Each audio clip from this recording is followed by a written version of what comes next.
Any one suggestion or the advice if you want to give to women for accelerating their journey, professional journey. If you can give one suggestion. Take it actually in your own hand. Don't wait for who will give the opportunity. No. So there should be no women entrepreneur, no women leader, no women founder. Leader, entrepreneur, founders. Wonderful. There is no such as women. Right. That's number one. So take it in your hand to go ahead and take whatever. I mean, there is a very good, though I can't remember the statement now. It should not be who will tell me what to do.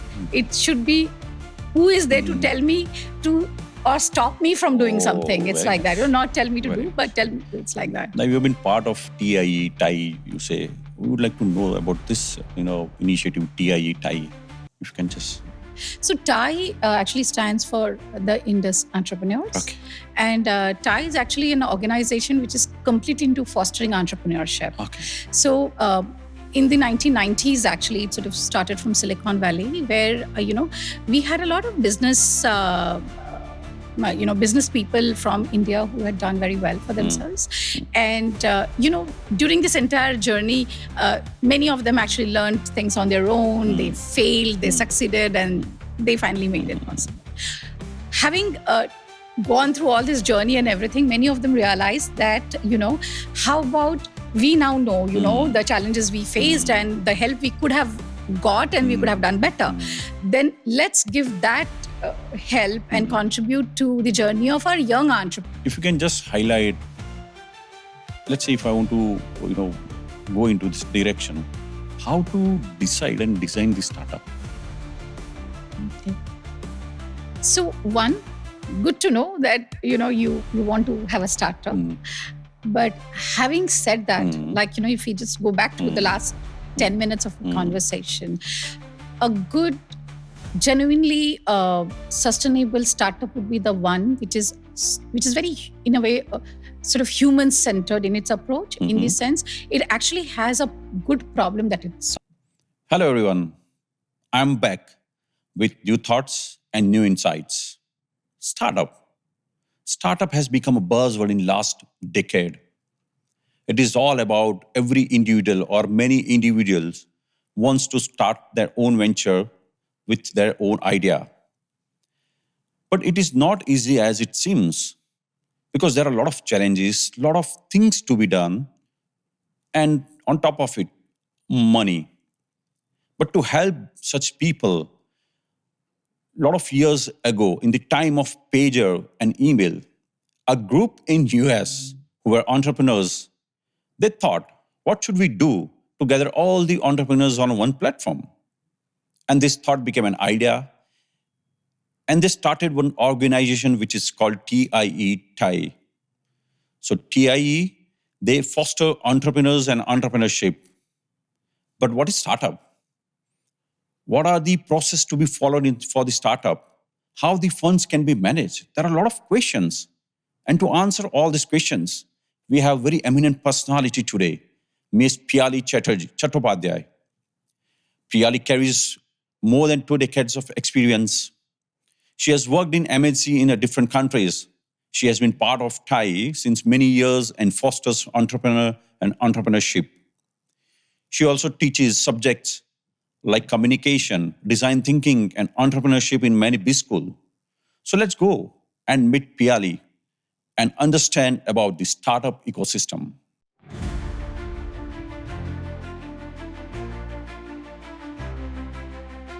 Piyalee, welcome to Between the Lines. Till now, we have got surgeons, so doctors, sports personalities, journalists. We have got some academician also. The first time we have got a guest who has come with a different sort of experience, different sort of subject, which is we call startup.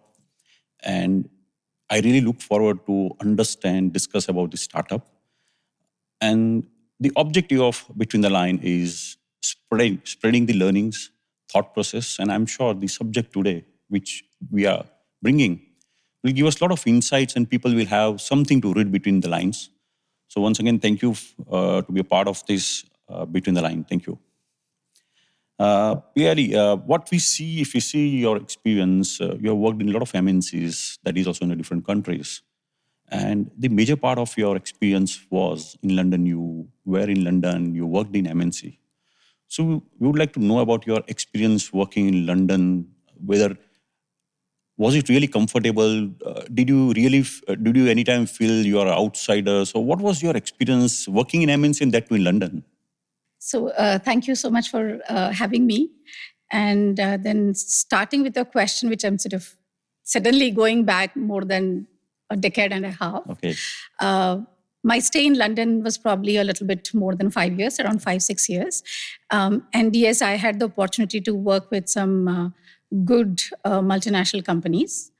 And well, I actually did not feel like an outsider there. And I think there was a reason behind it. I think some of the things that I always liked, as in principle, I believed, I saw those things, as part of their, daily routine, especially, as part of the work culture. And also, I think very important is the mindset. So when I went to London, prior to that, I think I was sort of in a certain situation of my life where I didn't think I had too much to lose. Oh. So, I had a mindset of probably definitely making something good out of my, stay in London.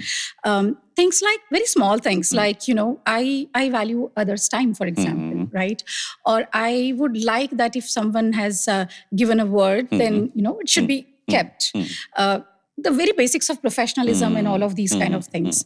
And I found all of these things were so much part of the DNA, so much part of the culture there. So I sort of felt very good to be part of it.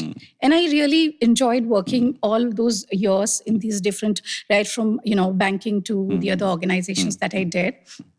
And naturally, because it felt so inspiring to me, I automatically, started to adopt to those things and made it part of my life too. I mean, just imagine in work, you have called somebody and someone says, "Haan, aapka kaam ho jayega," right? And then all you are doing is probably following it up so many times. It happens with us, right? Yes. There, if someone has said that, yes, this will be done in 3 days, means this is almost like a patthar ki lakir. You don't have to follow or do anything. It's like a promise and that will be kept. So some of these things I really enjoyed. At a personal level also, I like many countries which has got a lot of history, including India. And one of the things that, which we can many times learn from different countries is like how you preserve a lot of your monuments and whatnot. And I enjoyed sort of being within all of these things. So therefore, it was very good. But I also want to tell that when I came back to India, actually for one moment, after I came back to India almost 6 years later, for a moment, I felt I was an outsider here. So that's what I'm just going to ask you next. But is there any specific difference between the two professional cultures, if you talk about India and London? Both have different cultures and both the cultures are very beautiful. Anywhere you go, there will always be positives and negatives. It is how you want to take it. Wonderful. And, I would probably like to state here, I recently heard this from one of the women leaders. Probably you would also know, she's a veteran, Kargil War veteran, Captain Yashika Tyagi. Yeah. Such a good statement. I had heard she saying once that, we always believe, right? The grass is always greener on the other side, right? India mein rehte hai to hame lagta hai, all the other countries are very good. When we go there, then we feel, in my country, this was better. So grass is really never greener on the other side, but grass is green and greener wherever you decide to water and nurture. What a thought. Wonderful thought. Right? So I sort of feel it's a very good perspective, and I think that this is so true. So when I was in London, in UK, I was in different places. I was in London, I was in Southampton, I was in Bath. I love traveling, and I have not practically left any good thing that I've not seen, in England, in Scotland, and everywhere else. Nice. And same way, when I came back to India, for a moment, I felt a little that, the India that I had left is now so different, but in a positive way, right? I mean, the India is sort of growing and developing at such an incredible pace that when I came back, India had already sort of taken so many leaps, which was brilliant to see. And my thought at that time was that, wow, I have made the right choice. And mind you, it was not an easy decision to actually leave London for me and my spouse to think that, okay, we'll go back to India, and that too, when we are coming back to India, not really going to probably places like, let's say, Mumbai or Bangalore and others where it was happening, but coming to India, coming to Ahmedabad, because our families were here, parents were here. But again, if you think about it this way, what made me feel so proud was, India with, while it is becoming one of the largest economy, it has this vast, one of the largest populations, diverse geography. So our challenges are not less. But keeping all of these challenges and the complexities into the consideration, we are still doing well, and we are trying to do everything new and evolving as we need to. What a thought. So that really sort of made me think that, no, this is the place I've always belonged to, and I'm happy to be back.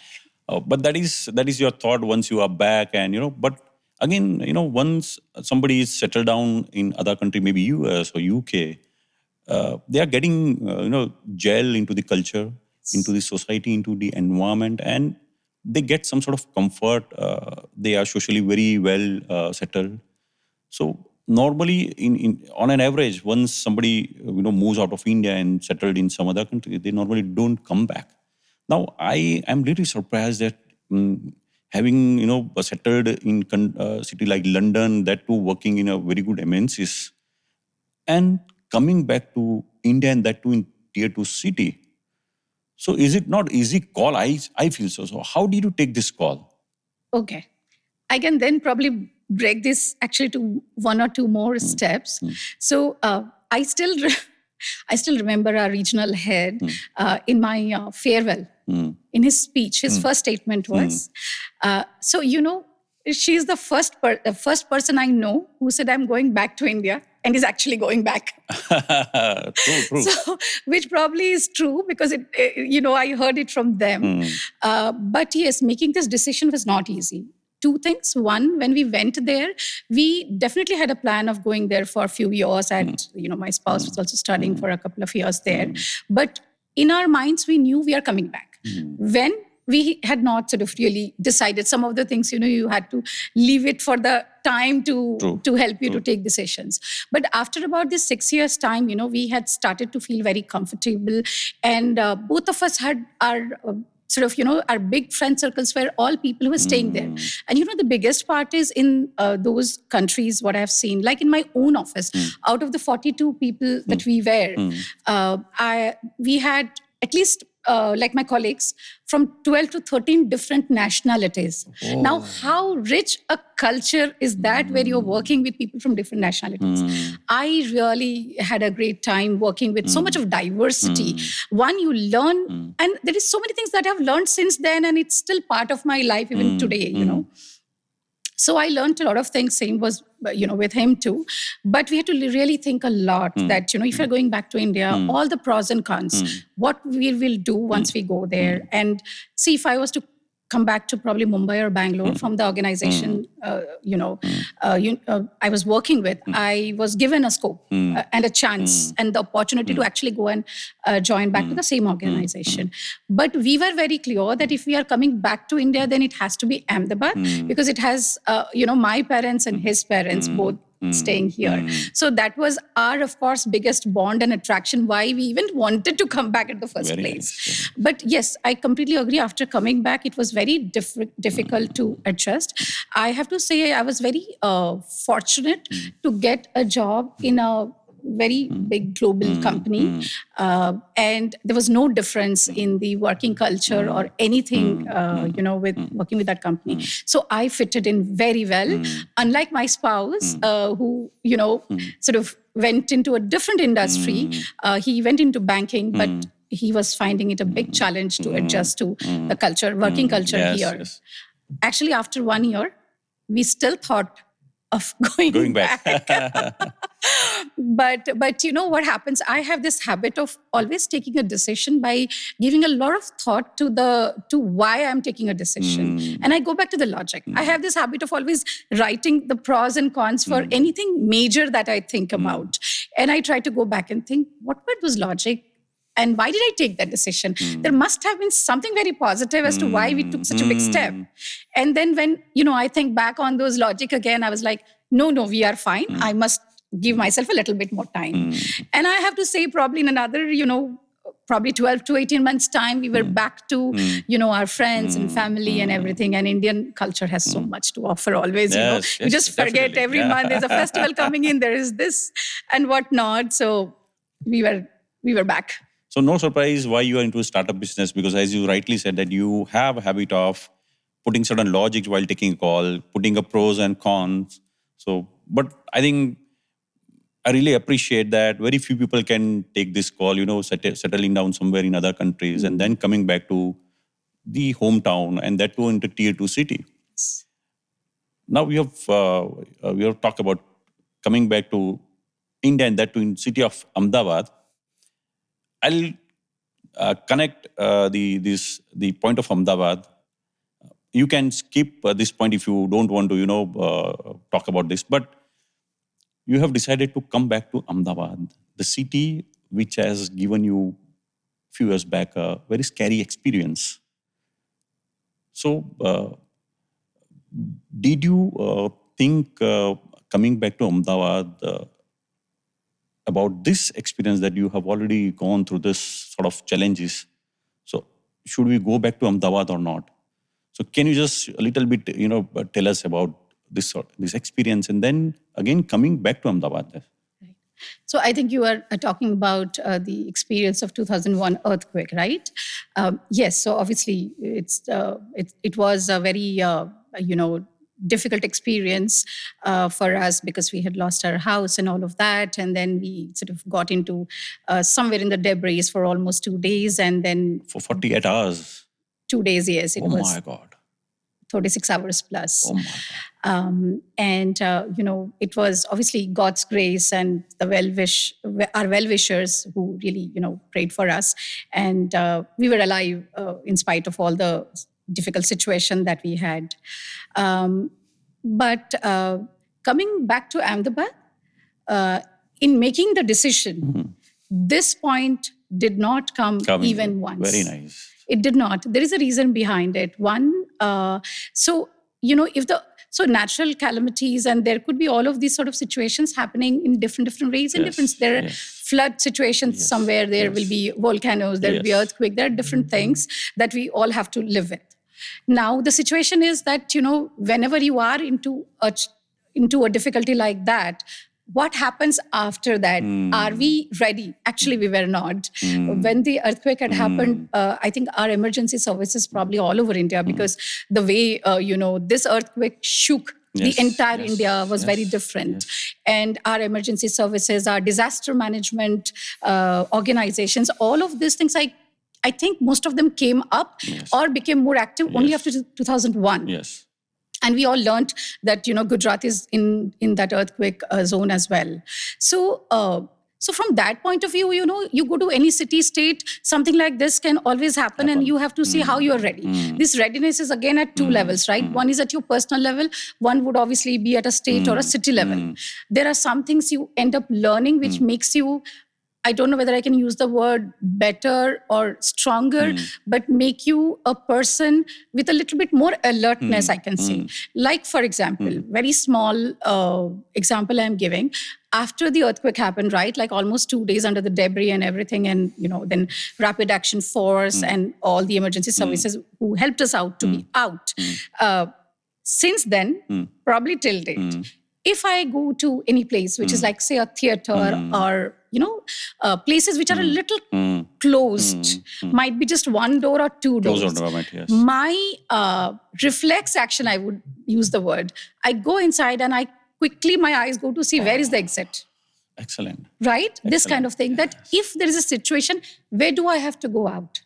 When I worked with the multinational company in Ahmedabad, in fact, I feel good about it also, that I was the one who had really put forward the entire proposal that I would like to lead the business continuity management and the crisis management for the organization. Obviously, I found a very big team, and we did very well in this space also, but we worked in a 10-storied building. We were as a multinational, most of them has this culture of, health, safety, and well-being. But we were 100% on it to ensure that people know in every emergency what is it that you should do or you need to do. We would have all the drills and everything else. These are very important things which, trust me, even I never gave importance to before my own experience of earthquake. And probably the second one, which is little personal, but this earthquake had taken place in the early morning, like half 8:45-ish. So I personally always feel that, when you when a day sort of ends, you need to ensure that, you do not have any fight or any arguments with anyone. I have not mended before you go off to sleep. Because very nice. None of us know what's in store. Beautiful thought. Piyalee, I must say, when somebody faces calamity or very scary incident, they would always want to remain away from this sort of memory of sort of place or something. But I must appreciate you that after this incident, you have not ran away, but actually you have become more aware, and you thought that you are ready for the such sort of incident. You are making yourself ready for such incident. As you say that you always, if you go to theater, you see the exit doors and everything. So that means this incident, you have taken this incident as a very positively, and you have learned something from that, and you are ready. You are making ready yourself for such sort of situation where you can fight, you can help people, and as you say that people should, if people have fight, they should resolve before end of the day. I think this is wonderful thought, and I'm sure this will give a good insight to people who have gone through these challenges, or in future if they come across any such sort of situation. I think your thought will help them. Thank you so much for sharing this thought. Definitely. I mean, so one, I feel so indebted to everyone who well-wished for us, which is our families and friends. And it's God's grace, because of which I'm sort of, still here today. So whatever else you might want to say, oh, did I have courage? Did I have this? Maybe for me, what is important is that, God helped, and all the well-wishes of our friends and family worked for us. And my belief, in a superpower became stronger, that if God is on your side, then it doesn't matter who is on the other side. I'm sure, God thought at that time that India should have a lot of startups. People should have a lot of, boost for the startup. So God will need a team, and hence He has helped you, because we will, talk later on about the startup, what you are doing. One more point I would like to know, being a female, you have been into MNCs, places like London. We see nowadays, in last few years, we have seen one initiative which is called Women Empowerment, and that too in the corporates. And we have literally seen that, we have seen that women are getting empowered, women are taking up leadership roles, and which is a very good sign. But out of your experience, I want to know, do you really feel that women are empowered? Because this is just, it's a very common, thought that female being a emotional person, because they carry so many roles in a day, the wife, mother, sister, friend, colleague.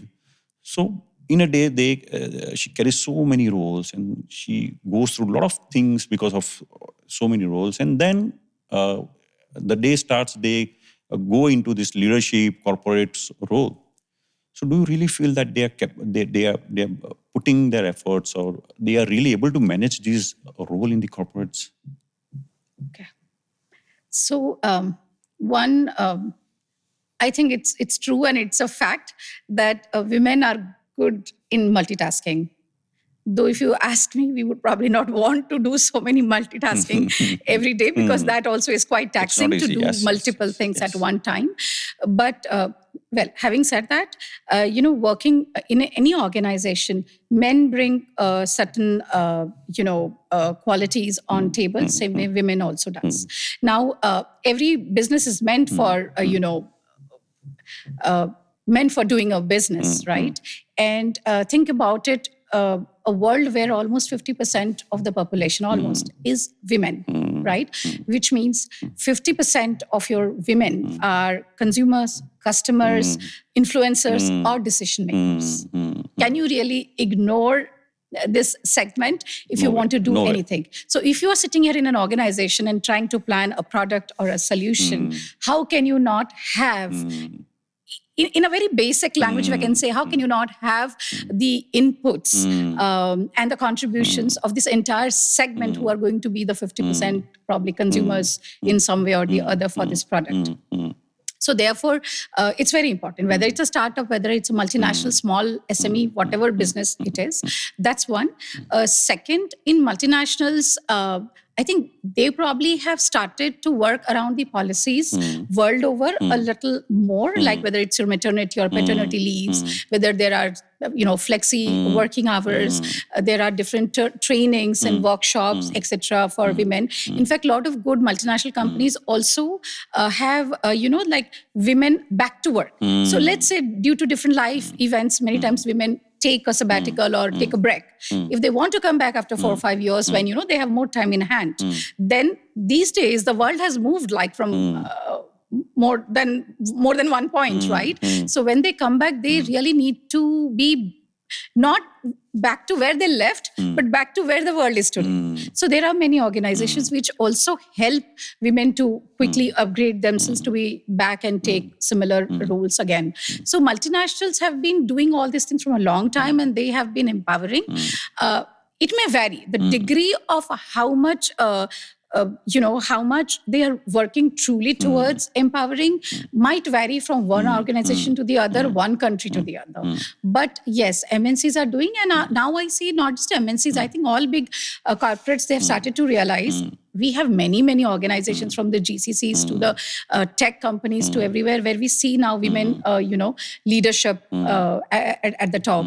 So what might be more important is also like starting to groom women who are probably at a manager level or maybe one or two there. So if we start grooming them, giving them the opportunity to learn and everything from now onwards, then we will ensure that, they are also able to reach in the same way the corporate ladders and become good leaders again, as we see many around and across India and everywhere else. So I think that, we are doing well. And if there are any gaps, I think that should be filled. For example, women have never really been very good at networking. That much I can tell you. I probably include myself also in it. But that is, I feel that could be because of their personal commitment also. Being, the other side of the game. Right. They have to play that role. Sometimes I wouldn't say all. Sometimes many feel, their own visibility, or they're trying to be very assertive, or networking, they might do it less compared to their men counterpart. And it could be, like you rightly said, too many roles to do. Many of them have multiple things in hand to do. So there could be different reasons behind it. But having said all of this, I think it's important. And there is a lot of value in networking. And we do say these days, right? Your network is your net worth. So. Wonderful. Any one suggestion or the advice if you want to give to women for, accelerating their journey, professional journey. If you can give one suggestion. Take it actually in your own hand. Don't wait for who will give the opportunity. So there should be no women entrepreneur, no women leader, no women founder. Leader, entrepreneur, founders. Wonderful. There is no such as women. Nice. That's number one. So take it in your hand to go ahead and take whatever. I mean, there is a very good, though I can't remember the statement now. It should not be who will tell me what to do. It should be who is there to tell me to or stop me from doing something. It's like that. Not tell me to do, but tell me. Wonderful. It's like that. Now, you have been part of TiE, you say. We would like to know about this, initiative, TiE. If you can just... Yeah. So TiE actually stands for the Indus Entrepreneurs. Okay. And TiE is actually an organization which is completely into fostering entrepreneurship. Okay. So in the 1990s, actually, it sort of started from Silicon Valley, where, we had a lot of business business people from India who had done very well for themselves. And, during this entire journey, many of them actually learned things on their own. They failed, they succeeded, and they finally made it possible. Having gone through all this journey and everything, many of them realized that, how about we now know, the challenges we faced and the help we could have got and we could have done better. Then let's give that help and contribute to the journey of our young entrepreneurs who are probably now sort of, have started their life into it. And how much you teach, whether it's entrepreneurship or any subjects, once you're out of the college and you've studied, there are so many things we know the real life teachers, right, which you will not get in books. So they sort of started to give this mentoring literally with the idea and intent of giving back to the society and giving back to the community. And obviously, when you do such work with such a brilliant motive behind it. Obviously, it was a great help to people, and it slowly became much bigger and bigger than that. And obviously, the ones who received help and mentorship at some point, or maybe received investment from them, they also, once they established themselves, they again started doing the same thing for the other younger generation of entrepreneurs. So this literally became like a cycle of, helping, investing, and the wealth creation. So this is basically the model on which TiE works. Since the 1990s till now, there are like almost 66 offices as of today across the globe, with US and India having sort of highest number of chapters, practically in every state and city. Otherwise, also we have it in Europe, Singapore, Dubai, and so many other Asia-Pacific countries. So ideally, entrepreneurship-related education, incubation, investment, mentoring, all of these things, and for all different, age groups, I would put that. So there are different programs and different things that we do for. Wonderful. In last 1 decade or more, maybe more than 1 decade, one word has become so, I can say, fancy, or which is a startup. As a layman, I just want to know, what is startup? So startup is a new business. It's just new business. It's a new business, if I may call it. So if I say I've started my podcast, is it a startup or not? So a couple of things which makes a startup a little different than a new business. Okay. So it is a new business, which I would say, is actually solving a real life problem for people, for community, for someone. Okay. In most of the cases, it is solving a true problem. Okay. It has a solution which is scalable, which has a business model which can be sort of reiterated and can be made sustainable. It most likely in today's world has the support of tech in some way or the other, that scalability and delivering the product or the solution is faster. And there is some sort of an innovation. Now, when I say innovation, it could be a problem for which we had some solution in the past, but it might be looking for a newer solution or solving it in a newer ways, right? We all have evolved as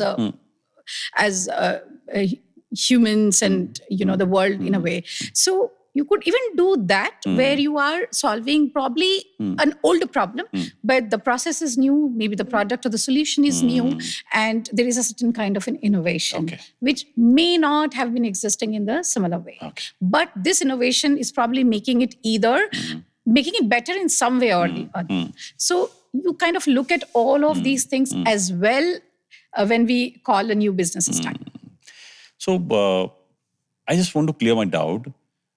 As we say, startup is, we are starting our own business. This word came into existence in last few decades. Okay. But in the early years, there were entrepreneurs, they started their own business. So how different we call this startup ecosystem than the earlier times, the businesses or the entrepreneurship, or is there any difference in the driving this, or what is the difference, if any? Yeah, so one, of course, as I mentioned, like if it was a new business, so earlier also we did business, right? Businesses have been happening. We are sitting here in Gujarat, right? So a state which is known for its entrepreneurship. So there could have been trading, for example. There could have been, let's say, various organizations or businesses which are more service-oriented, which I would even include like the GCCs or IT consultancies, or there could be these kind of things, or maybe manufacturing also happening, right? So all of these businesses were happening. Now, at a certain point of time where as a country, we sort of decided on accelerating the journey of entrepreneurship, making it easier for the current generations to start something of their own, a venture of their own, with all these qualities which we just talked about, right? So then even the government came up with a lot of support system for all this. So what do you need? Okay, so you need a place to sit down and do this work. You need certain tools to work for it. You need some capital to support you to make a small prototype. You need some extra money to probably go and make a product and then go and check with your customers for validation. You want to do all of these things. Okay, we are here. And we as an ecosystem will help you. Okay. This is one ecosystem where C does not literally stand for competition, but it stands for collaboration. So people are here to support you in a very, very big way to ensure that you fail. Now, compared to earlier days, like you were saying, if I was to look back probably even 1 or 2 decades back, suppose if you had started your podcast venture at that time, and assuming you did not do well, I know you are doing very well, but assuming if you were not doing well, you would have had many people making a judgment, right? That, you probably didn't do your homework, you were probably not capable, you were this, that, and whatnot, right? No one would have had kept the patience for you to wait and succeed. But today, it is not like that.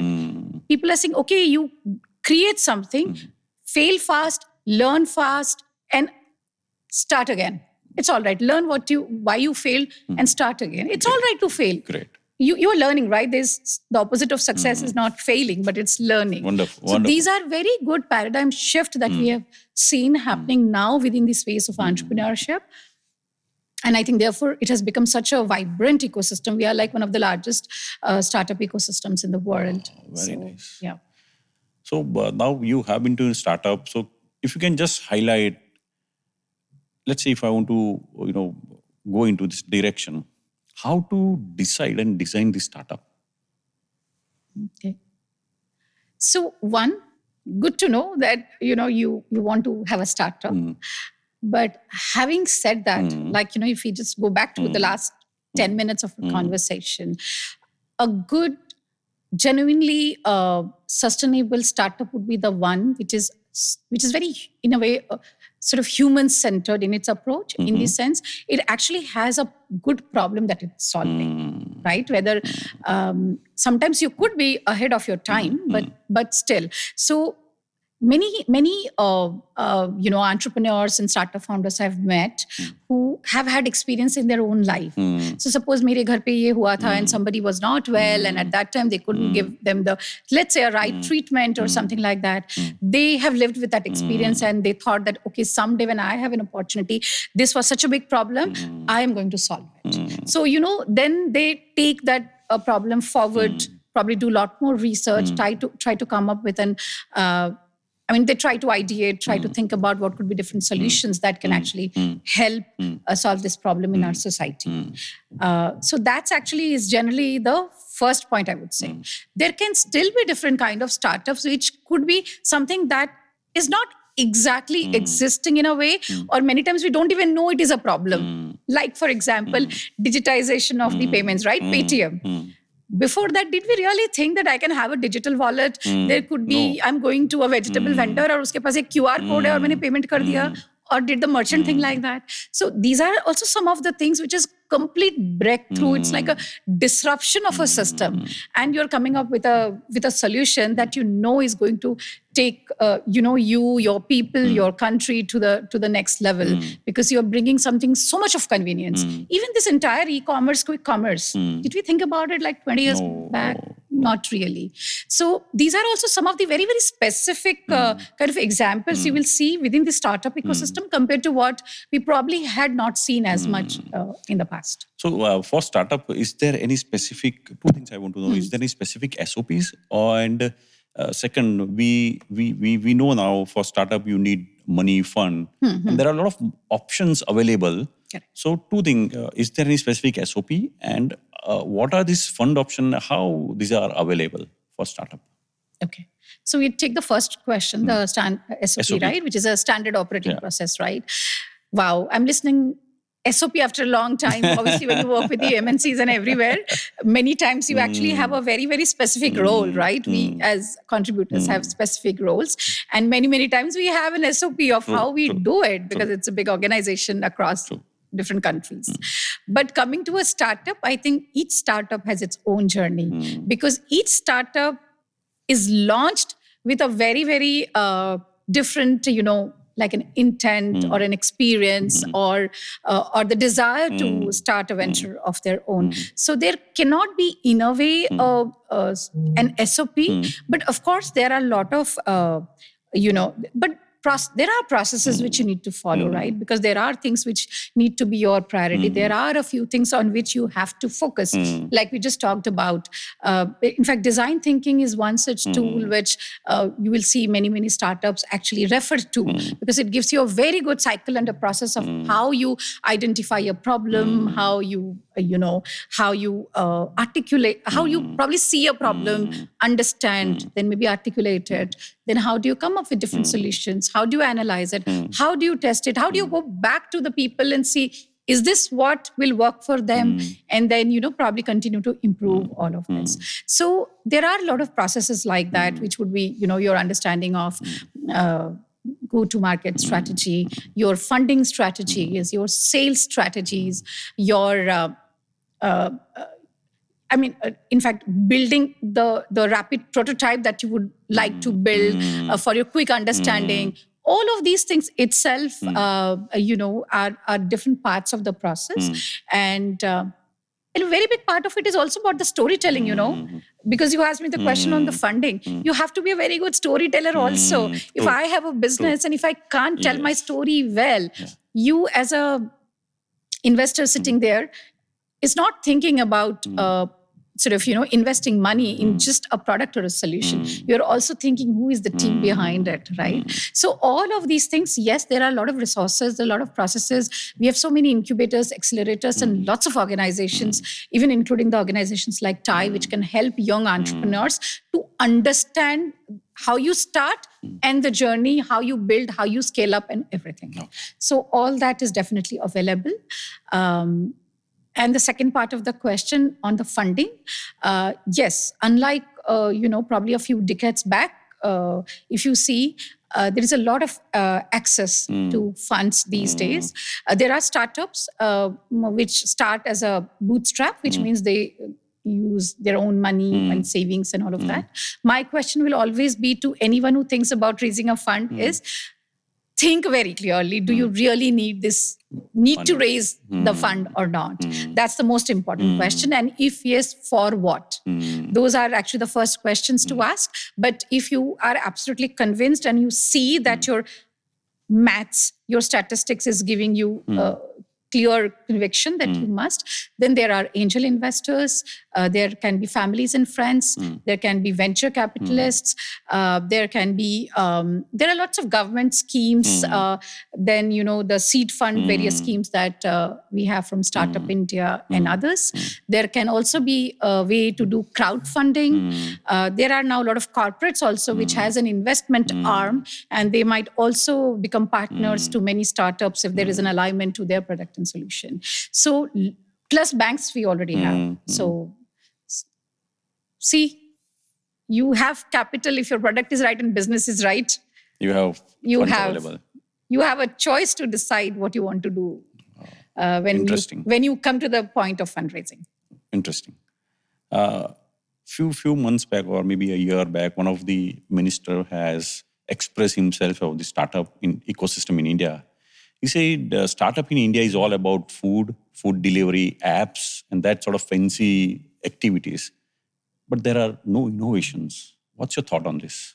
So, when we talk about business, we need everything. So while a food delivery business is doing its, solving some problem, and or an app is helping you to decide what you want to do, including what you want to order in which restaurant.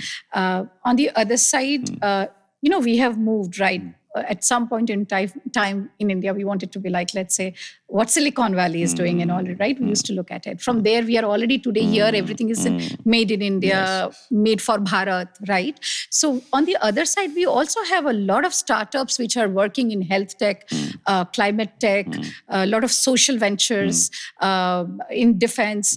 I have met many startups who are working and making, things, smart devices for traffic management and whatnot. So we do have a lot of startups which are working in very, very deep tech kind of businesses too.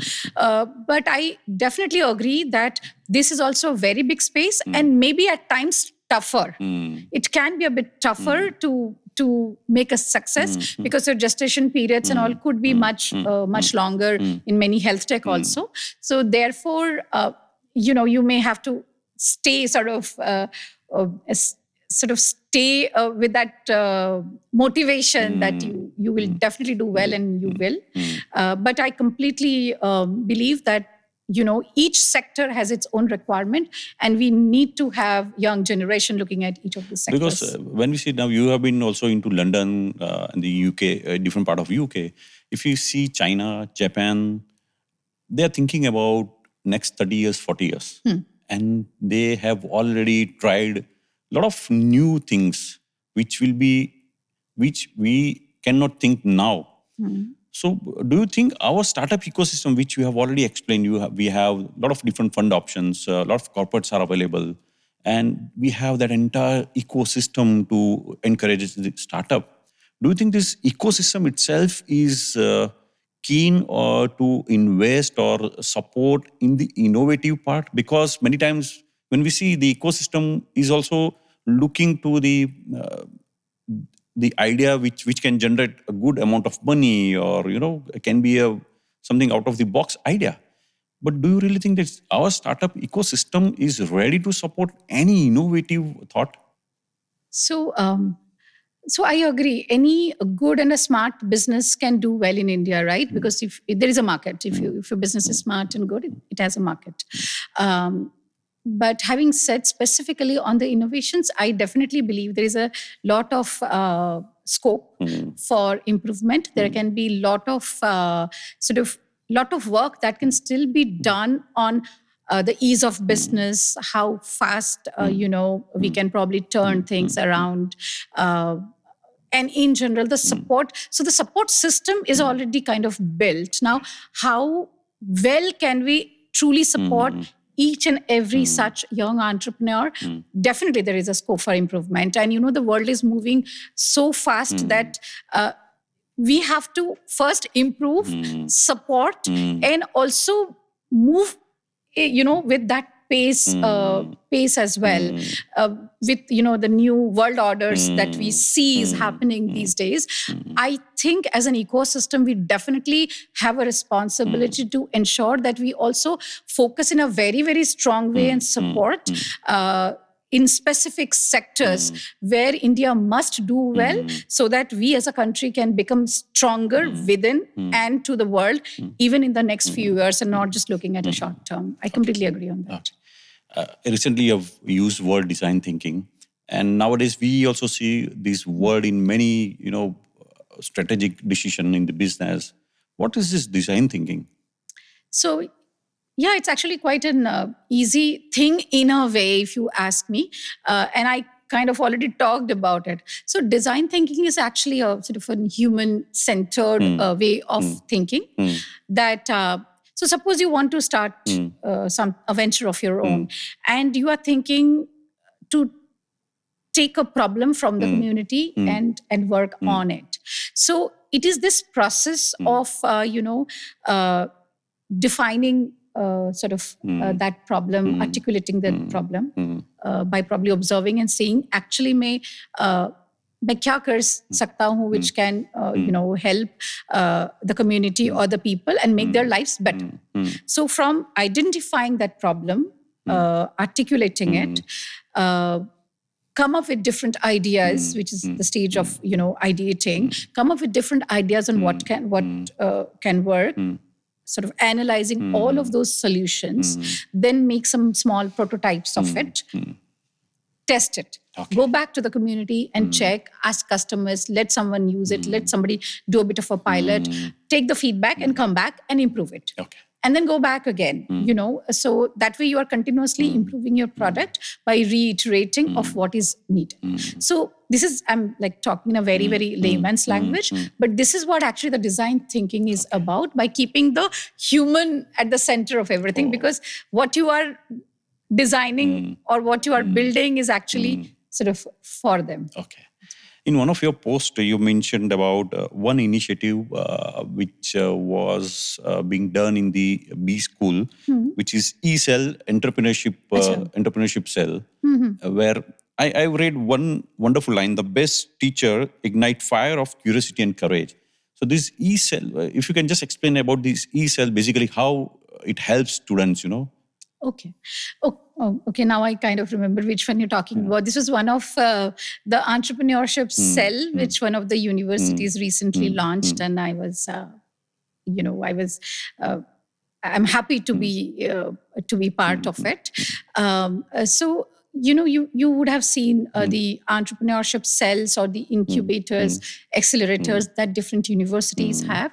So what they do is they make this. The whole system make things possible for the young entrepreneurs or who have started a new venture of their own in those incubators. So, for example, they will get mentors over there.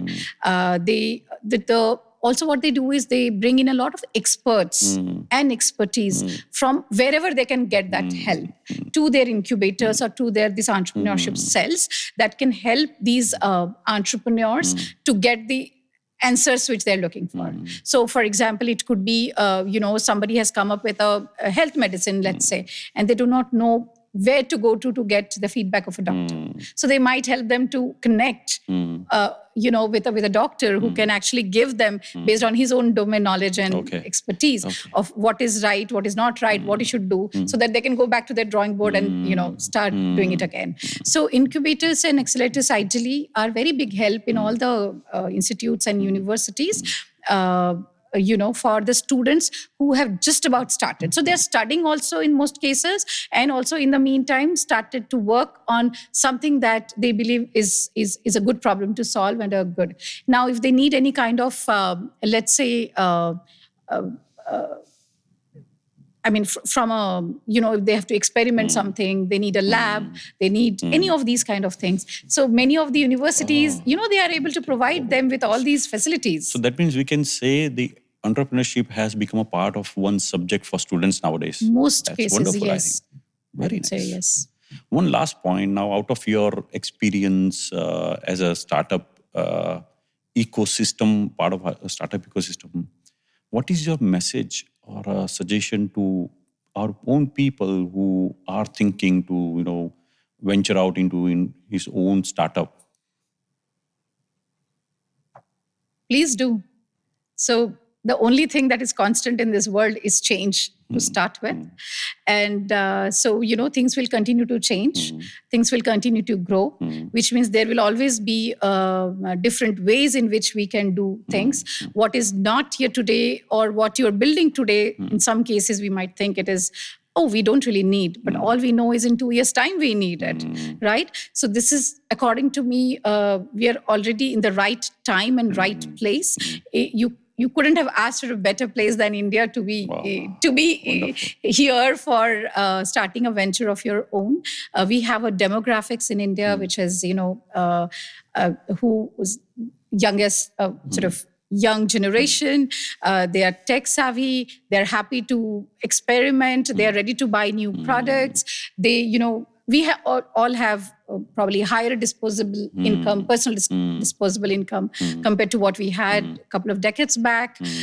We have good infrastructure. We sort of, as people, we have started to, travel more, learn more, go out, everything. So there is so much of scope for doing things to kind of accelerate all of these things. So if you want to kind of start a venture of your own, it is totally age agnostic, sector agnostic. So, whenever you think that you are ready and you want to do something, trust me, there's enough help that is available. You just need to ask, and you just need to make up your own mind to start. But one thing that I still would like to tell everyone, please think about it, which is that 12 hours in the day that you will give every day when you want to start a venture of your own, because it's definitely a lot of hard You've work. already given between the line message. But what if person is still in dilemma? He has everything idea, but he has that dilemma whether what if it won't work? What if I don't get succeed? But he still, some back of the mind, he wants to do, but he has this dilemma. So what is your one sentence, advice to him? So which is that area or area of work where you are walking confidently knowing that you will 100% succeed?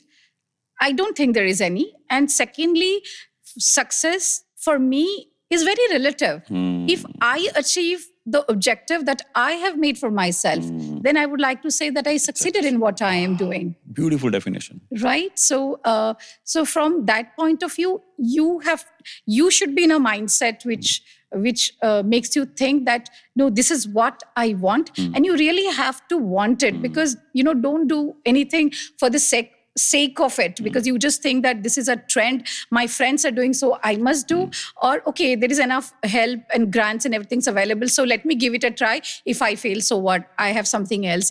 No, don't keep that attitude, please, because then this attitude will not help them anywhere, whatever they are doing, whether it is MNC, their parents' business, or their own. So if there is a want and desire, one should do.